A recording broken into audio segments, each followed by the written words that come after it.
So, madam ఇదివరకి మనకు exam జరిగేటప్పుడు యాక్చువల్లీ ఓవరాల్‌గా ఇప్పుడు ఫర్ ఎగ్జాంపుల్ ఫస్ట్ టైర్ 1 ఉంది. సో, ఇందులో మనకు 60 మినిట్స్ ఏదైతే ఉందో మనం నచ్చిన సెక్షన్ ఇమ్మీడియేట్‌లీ ఓపెన్ చేసి ఆ సెక్షన్ నుంచి ఈ సెక్షన్‌కి అంటే అర్థమెటిక్ నుంచి రీజనింగ్‌కి, రీజనింగ్ నుంచి జీఎస్‌కి మనకు నచ్చిన దాంట్లో మనం జంప్ అయ్యేటువంటి అవకాశం ఉండే.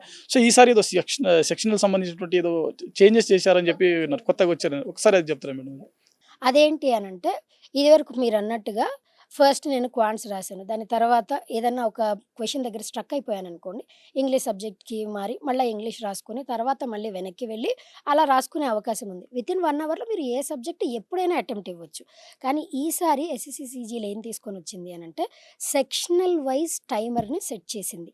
అంటే ఇప్పుడు first section for example English ఉందనుకోండి. ఇంగ్లీష్‌కి 15 మినిట్స్ టైమ్ లిమిట్ ఉంటుంది. ఆ 15 మినిట్స్ టైమర్‌లోనే మీరు ఇంగ్లీష్ రాసుకోవాలి.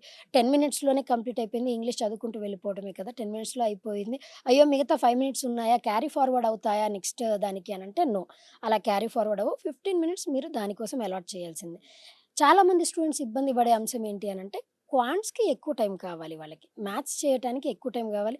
రీజనింగ్, ఇంగ్లీష్, జనరల్ అవేర్‌నెస్ అవి చదువుకొని రీజనింగ్ ఈజీగానే ఉంటుంది. జనరల్ అవేర్‌నెస్ అదేవిధంగా ఇంగ్లీష్ ఇప్పుడు టఫ్ అయిపోయింది కాబట్టి కొంచెం కష్టమవుతుంది. క్వాంట్స్ చేస్తూ ఉండాలి కాబట్టి అపాన్ ప్రాక్టీస్ అది దానికి ఎక్కువ టైం కావాల్సి ఉంటుంది మనకి క్వాంట్స్‌కి. బట్ ఇప్పుడు సెక్షనల్ టైమర్ ఉంది. సెక్షనల్ కట్ ఆఫ్ కూడా టియర్ 2లో ఉంది. టియర్ 1లో ఏం లేదు.